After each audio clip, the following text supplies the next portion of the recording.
Union.com. Hi, everybody. I'm Crystal Haynes. Tonight on Greater Boston, with radical anti-immigration plans and hateful rhetoric, historians say ex-President Donald Trump is echoing the likes of Hitler and Mussolini. What kind of damage do these comments have from the campaign trail? And what about the possibility of a Trump return to the White House? Plus, more and more babies in the U.S. are being born prematurely, sometimes leading to serious health issues. So how can mothers keep their babies safe?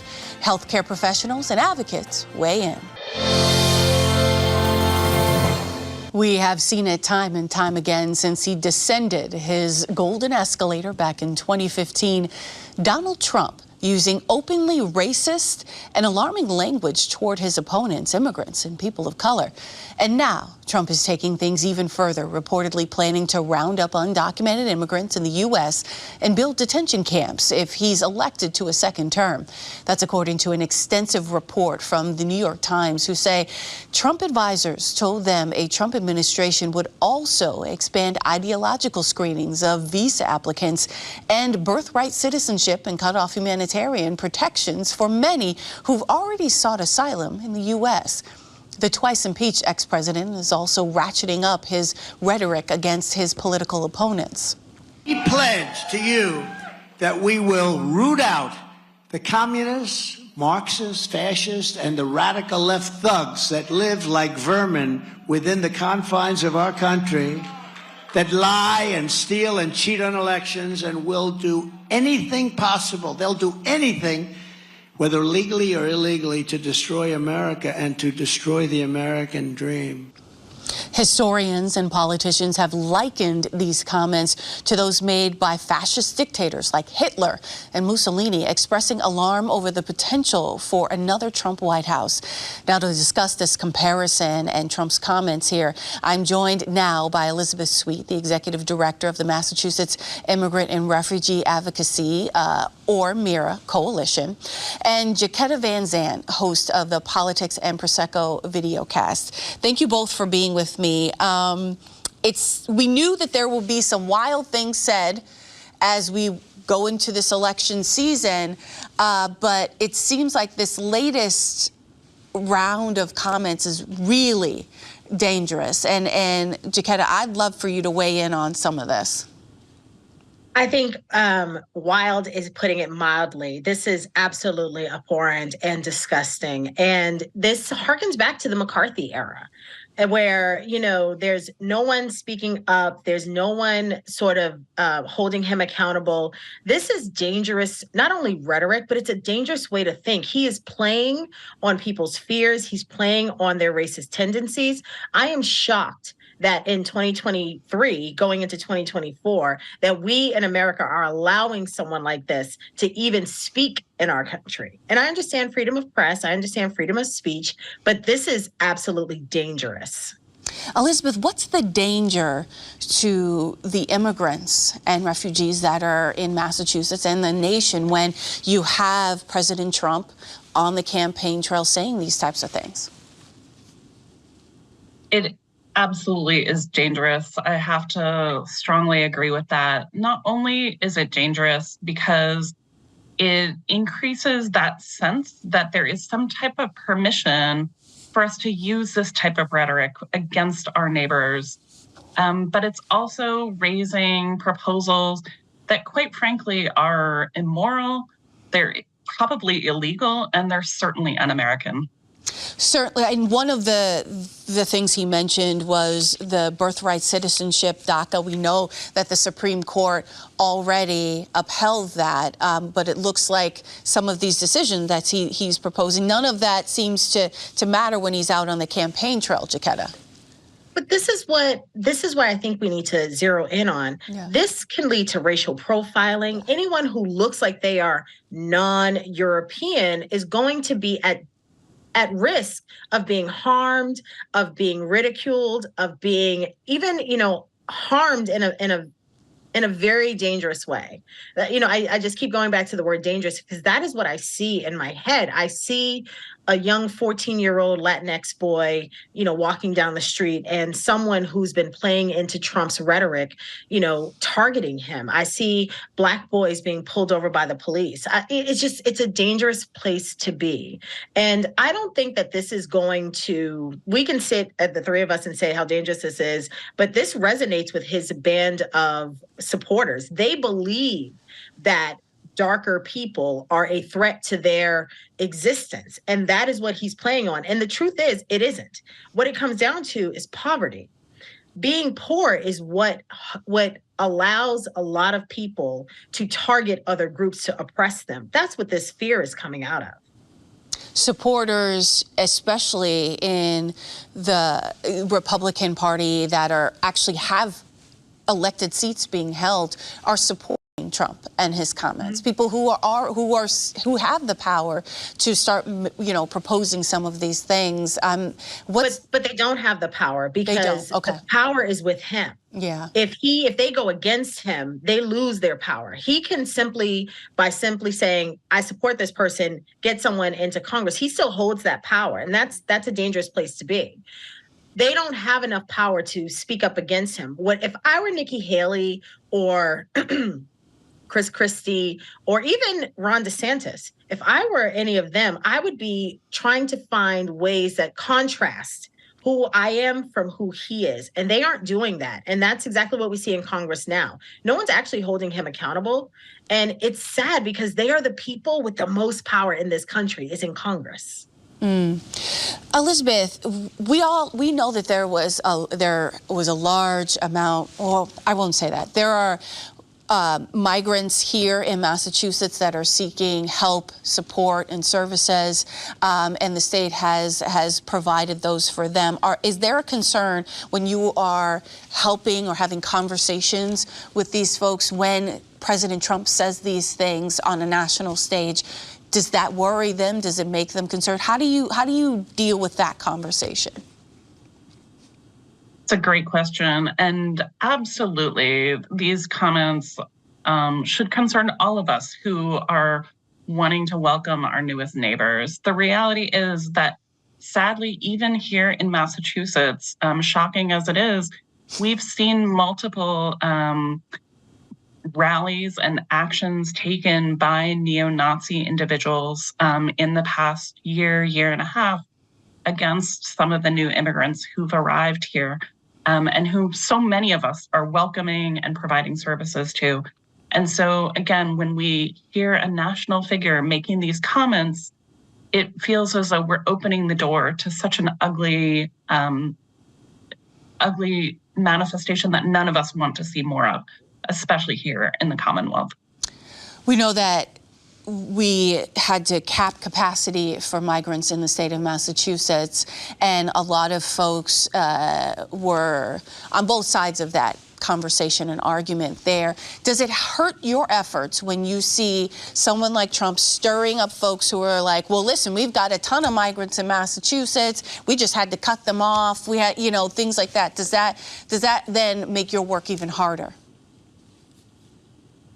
In some respects, yes. It's also incredibly short-sighted. The simple reality is that we here in Massachusetts and across the country are actually navigating some real workforce shortages, and new immigrants come here wanting to work. He spoke about ending the DACA program, and the reality is that these dreamers are individuals who've been in the United States virtually all of their lives. They've contributed actually billions into the U.S. economy, paid billions of dollars in taxes. And so ending the DACA program simply makes no sense from an economic or a humanitarian perspective. Jacquetta, we've had debate of the Republican candidates. Trump is still the front runner by many digits over a lot of these candidates. Could we see some of these candidates start to adopt some of these talking points? I don't think who I think are the top three, DeSantis, Christie, and Haley, I don't see them doing that. I see them inching further and further away from that rhetoric, but they too they have an apology tour to go on outside of DeSantis. He's never going to admit that he was wrong about Trump. And no matter how much Trump comes after him, he's not going to, speak up. But Nikki Haley and Chris Christie have both been really vocal, I've seen on the debate stage, where they're saying, listen, this is the way we want to take our country. I don't necessarily agree with it, as with, their trajectory for where they want to take the country, but it's certainly not as bad as Trump. And it's sad to even say that it's not as bad, but I think what they're going to have to do is make contrast between them and him, and they're going to have to come up with a new way to unite their own party. That's the issue within the Republican Party. I'm not their audience, so they're not going to talk to me. It's not going to change my vote. They're going to have to talk to moderate Republicans and bring them back into the fold. I imagine some folks are thinking that a Trump White House is possible again. Another Trump White House is possible again. I mean, I hate to have you look in your crystal ball, but do you think that that's possible at this point? I know it's early, but... No, I do think it's possible. But that means that we've got to get motivated on the Democratic side to get people not only registered to vote, but to mobilize them to vote. We have to make sure that we have people inside those polling locations who are doing the right thing, as they have been even in this last election. We've got to motivate people to get to the polls. It's not just enough to say, go out and vote. We have to pull what Barack Obama did by turning the triangle upside down and building a grassroots campaign. We've got to do that. That's where it has to start, or we are in serious trouble. And right now it looks like it's going to be a long night, election night.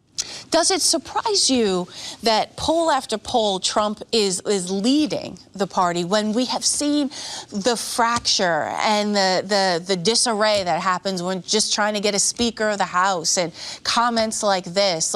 Is the American public really behind these types of comments?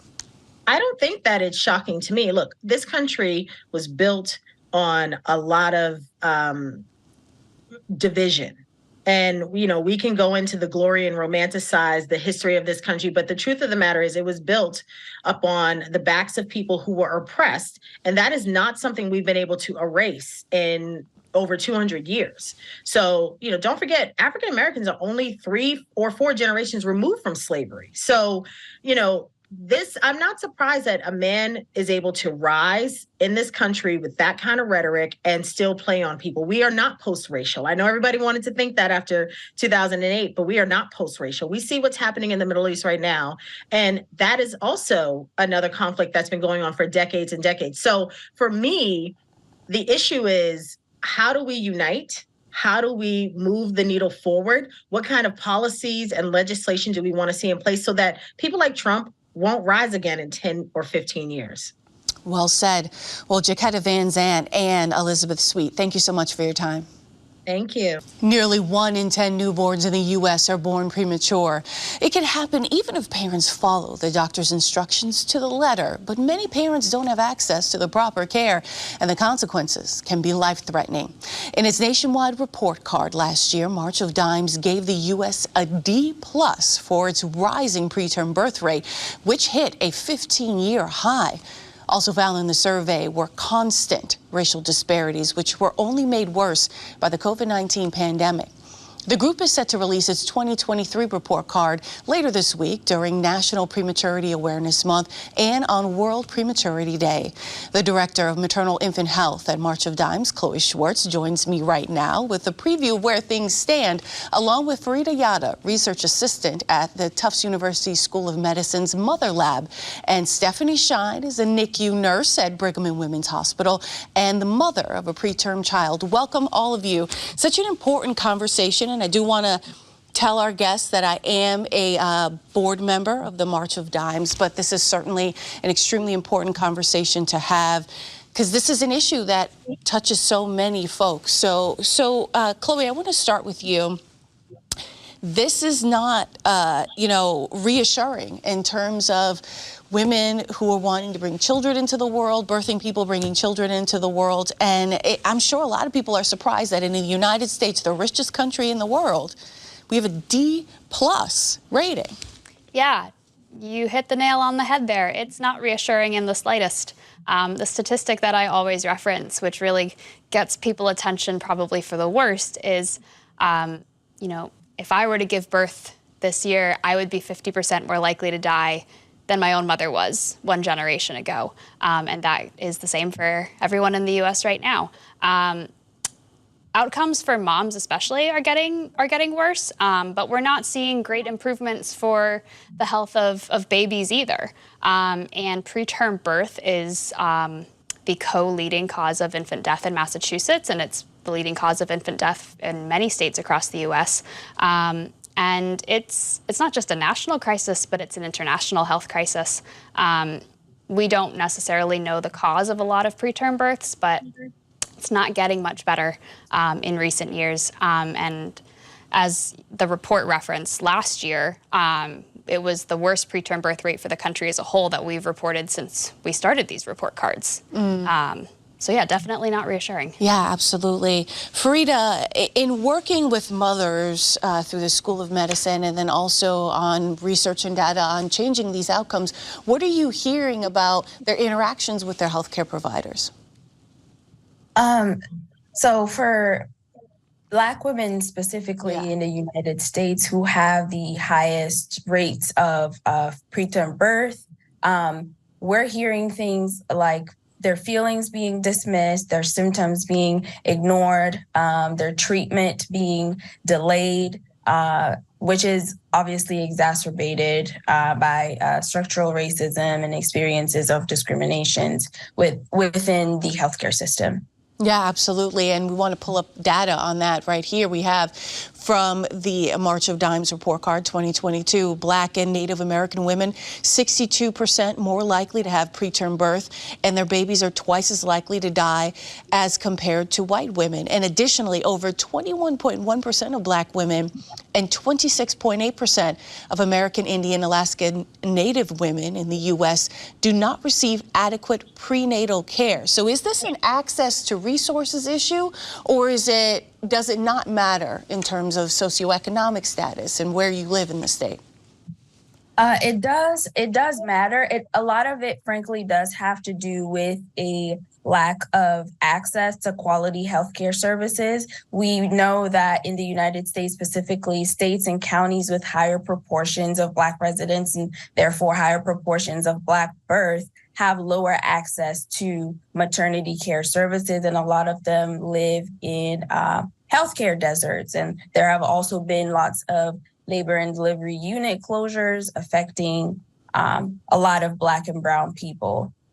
Absolutely. You know, Stephanie, as we mentioned in the intro of this segment, you can do all the right things and still have a preterm baby. My son was born at 35 weeks, and I know exactly how that feels, having him hooked up to different machines and just sort of that constant hum of machines in the room. You're a NICU nurse and you had a preterm baby. Talk to me about that balance of knowing, I guess to some degree, what to expect when he's born, he or she's born young, but also, or early, but also, still being the mom that goes through that. Yeah, I mean, your life will be changed forever, I would say, that you'll, it's something you really can't imagine. And even as being a NICU nurse who had taken care of babies for 8 years at the time and seen countless families go through this, I really couldn't imagine what it was like to have my own baby be born at 26 weeks. My son only weighed 1 pound when he was born.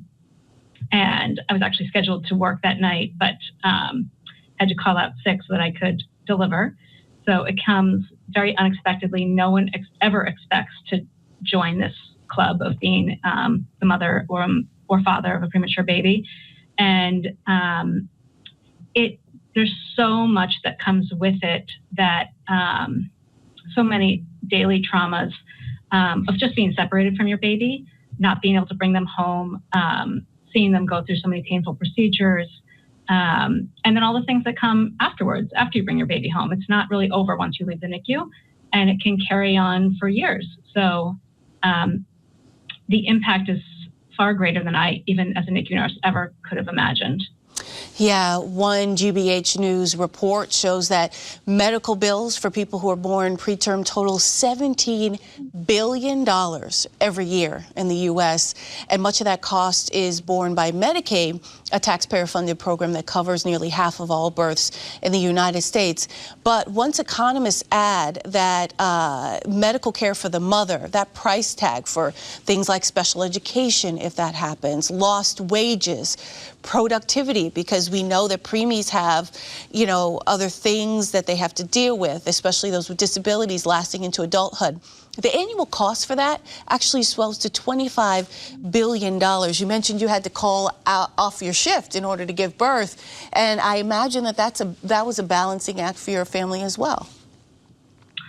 Certainly it was, and I actually, at the time, went back to work about 3 weeks after he was born and worked while he was in the NICU in order to protect my paid time off for when he came home. I'm happy to say that Massachusetts is now, with the PFMLA, that's actually far improved, and we actually have much stronger paternity leaves now, which has been great. My son is now 10, and I've seen the impact of that, which is great. So, yeah, I think that, and the balancing act of having to actually work when your child is critically ill is nearly impossible. So, I think that the stress that families go through to endure these hospitalizations is, insurmountable. And as we, since I've started, we're able to push back the age of viability. So when I first started working as a NICU nurse, it was about 24 weeks, sometimes 23, and now it's about 22 weeks. And these can be 6 month to 1 year hospitalizations. So it's, it can be extremely trying on families, and it requires a lot of support. So, Chloe, as we think about World Prematurity Day, National Prematurity Month, there are so many factors that affect every aspect of everyone's lives, whether you're going to be having children or not. We just talked about economists connecting those dots as well. So important to really shine a light on what's happening here. Oh, absolutely. Maternal and infant health is one of those things that, in today's world, it's getting a little bit more attention. Historically, that hasn't really been the case. And so instances like World Prematurity Day on November 17th and Prematurity Awareness Month, it's only the 20th anniversary of it, which is a really great milestone, but it hasn't received the same attention that other, sectors of healthcare and medical progress have received. And I think that's demonstrated in the lack of progress we've seen in the different health outcomes. But we love World Prematurity Day because it means that we get to talk about all of the great work that not just March of Dimes is doing, but all of our other partners across the country. We get to all dress up in purple because that is the color for World Prematurity Day. Boston landmarks light up purple in honor of it as well. And it's really wonderful to see everyone come together on something like that. Yeah, absolutely. Farida, talk to me a little bit about the Mother Lab and the work that you all do to uplift, moms of color in this space, because we know that the preterm birth rates are really high among women of color. We've just talked about that.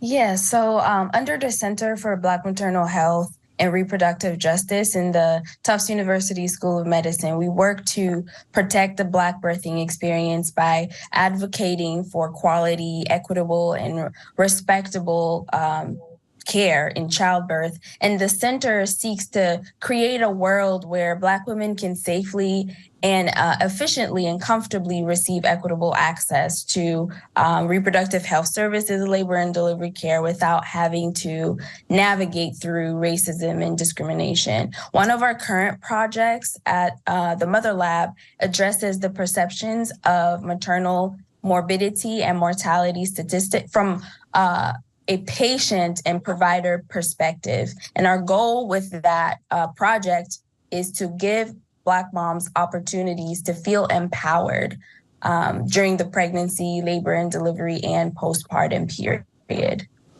Absolutely. So such important work that is being done, and especially as we look at things like the clinical trials. You know, we just put out a GBH News analysis that found that clinical trials on preterm births lag far behind other conditions. So, for instance, as part of this quote we're going to put up, it's kind of lengthy, so I'm going to truncate it a little bit and say that there are more drug trials for erectile dysfunction, their prematurity in pregnant women, 15 times the number of clinical trials about breast cancer than about preterm birth in women, and there are more than double the number of clinical trials about infertility than preterm birth. What would be your message, Chloe, for folks to be thinking about the long-term impact of these outcomes? I know the March of Dimes is putting out their own report this week, but there's a long-term impact when we continue to see that the money, the will, the, I guess, social consciousness around this may not be here where it needs to be. Yeah, I think it's made progress in recent years, but you're right, it's still not where we want it to be.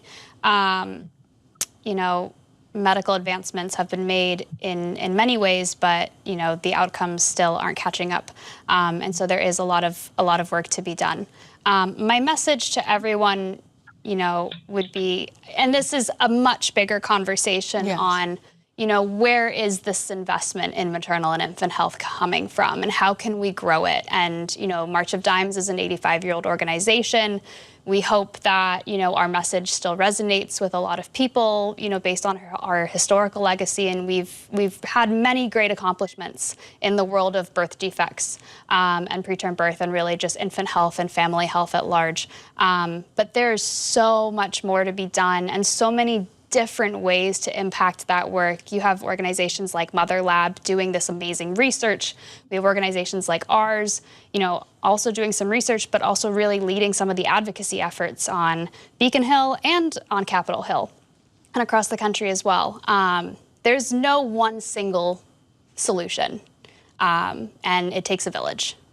That's true. And Stephanie, in our last 10 or so seconds or 20 seconds, you know, what would be your message to other moms with preemies? I know you and I have had conversations about it ourselves, with James being born early. What's your message to moms? Yeah, I mean, I think that while the journey is incredibly hard and you never imagined that you would find yourself there, what you will find is that these babies are so incredibly resilient, and they are so much stronger than you can ever imagine such a tiny little human can be. And they will usually far surpass your expectations. So I find that most moms are really surprised by how strong their tiny little baby can be. Okay. And to just hold on, keep moving. Yeah. All right, very well said. Well, Chloe Schwartz, Frida Yada, Stephanie Shine, thank you so much for your time. All right, everybody, that's it for tonight, but come back tomorrow. I'm Crystal Haynes. Thank you so much for watching. Good night.